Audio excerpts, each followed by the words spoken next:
Hai semuanya, sekarang kita akan ngebahas mengenai analisis transportasi ya dalam mata kuliah Operation Management and Managing Business Information ya. Di sini kita juga akan bahas menggunakan aplikasi POM GM for Windows. Nah, transportasi sendiri itu kan diartikan sebagai perpindahan manusia atau barang dari satu tempat ke tempat lain. Ya, jadi di sini ada konsep sumber ya atau tempat awalnya ke tempat tujuannya atau destinasinya. Nah, analisis transportasi sendiri itu digunakan untuk menyelesaikan masalah pengiriman produk dari serangkaian sumber ke serangkaian tujuan ya, di mana tujuannya supaya biaya yang dikeluarkan itu bisa minimal. Sebelumnya teman-teman semua tuh perlu mengetahui dulu ya beberapa hal dalam menerapkan analisis transportasi ini. Yang pertama kita mesti tahu dulu ya titik asalnya di mana dan berapa sih kapasitas penawarannya. Ya, titik asal kan berarti yang mau dipindahkan ya. Nah, dia tuh ada berapa banyak sih jumlahnya. Kemudian kita harus tahu juga titik tujuannya ya, destinasinya dan sebenarnya kapasitas permintaan di sana tuh berapa sih gitu.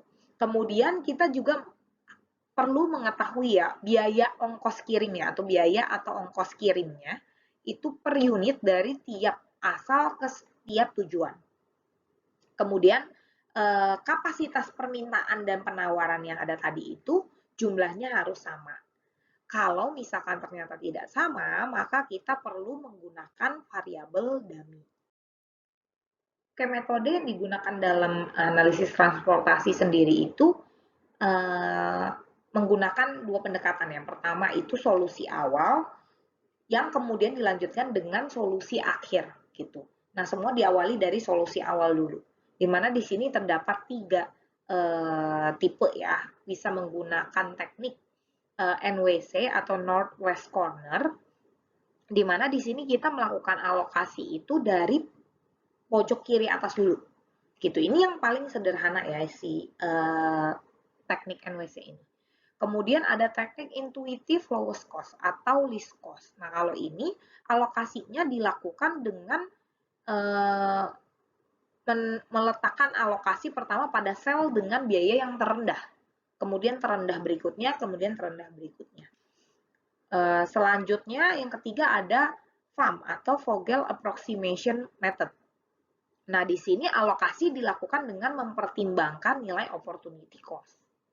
Ya, baru setelah kita tahu hasil ya, hasil berdasarkan solusi awalnya, mana yang paling rendah, kemudian kita checking kembali nih, apa benar ini udah optimal belum ya alokasinya. Artinya biaya yang dikeluarkan sudah paling minimal gitu. Nah, kita menggunakan solusi akhir. Nah, solusi akhir ini sebenarnya ada dua, ada stepping stone dan juga ada modi. Cuman di sini dibahas mengenai stepping stone. Jadi di sini kita mengevaluasi efektivitas biaya pengiriman barang ya dari alokasi transportasi yang belum ada dalam solusi saat ini. Gitu. Jadi dari sel-sel yang belum ada alokasinya kita coba checking kembali gitu. Untuk lebih jelasnya, maka kita akan masuk ke contoh gitu ya. Di sini si Oso Jeans ini punya tempat produksi ya. Selain di Jakarta dia punya di Bandung. Nah, dia udah bekerja sama dengan beberapa outlet nih. Terdapat 4 outlet utama ya. Ada di PVJ, PV, Ion Bekasi dan Cibubur Junction. Ya, di mana produksi dari masing-masing lokasi ini Jakarta dan Bandung itu masing-masing bisa menghasilkan 500 lusin per bulannya. Nah, kemudian dari hasil yang ada didistribusikan ke setiap outlet yang ada dengan kapasitas masing-masing. PVJ 300, PV 300, Ion Bekasi 250, dan Cibubur Junction 150. Nah, di sini kita akan coba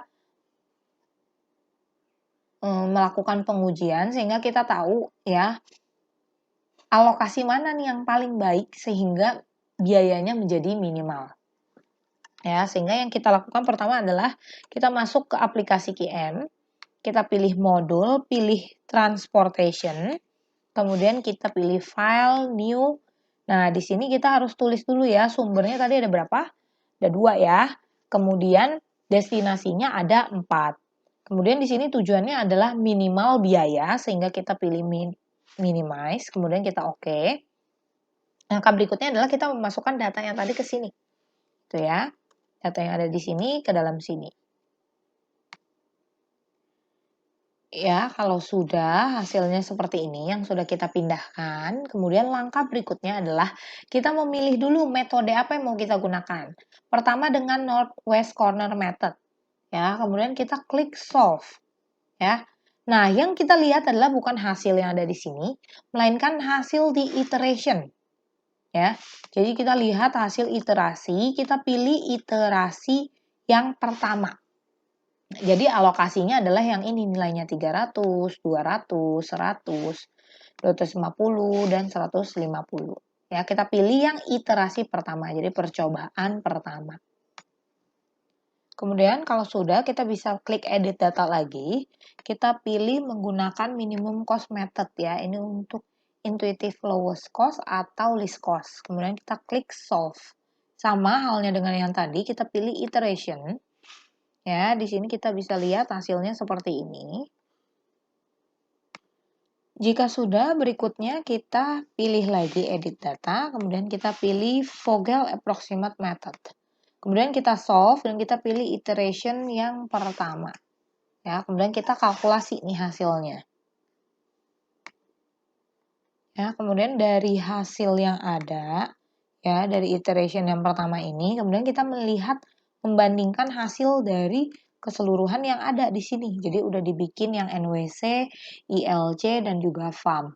Nah, kalau dilihat dari sini semua setelah dikalkulasi ternyata untuk menggunakan FAM ataupun ILC dia hasilnya sama gitu ya, alokasinya sama dengan total biaya yang sama gitu. Sehingga sebenarnya langkah berikutnya adalah kalau manual maka kita bisa menggunakan si FAM atau ILC ini. Kemudian yang kita cari adalah data alokasi yang paling optimal ya, alokasi yang paling optimal. Jadi bisa jadi hasilnya belum optimal nih meskipun menggunakan ketiga solusi awal yang ada gitu. Nah, untuk melihatnya udah optimal atau belum kita lihat dari mana? Dari hasil akhirnya ya. Kalau kita lihat di sini optimal cost-nya adalah 4.350. Sudah sama ya. Jadi sebenarnya dengan metode ILC ataupun si FAM tadi, hasilnya itu sudah dikatakan optimal. Gitu. Ya. Di sini kita bisa lihat shipping list-nya. Jadi dari mana ke mana, hasilnya berapa.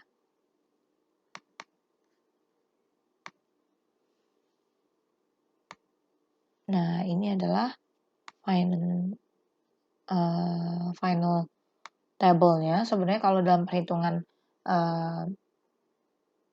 stepping stone gitu ya, kalau dia hasilnya sudah positif di setiap sel yang kosong, maka dikatakan sudah optimal.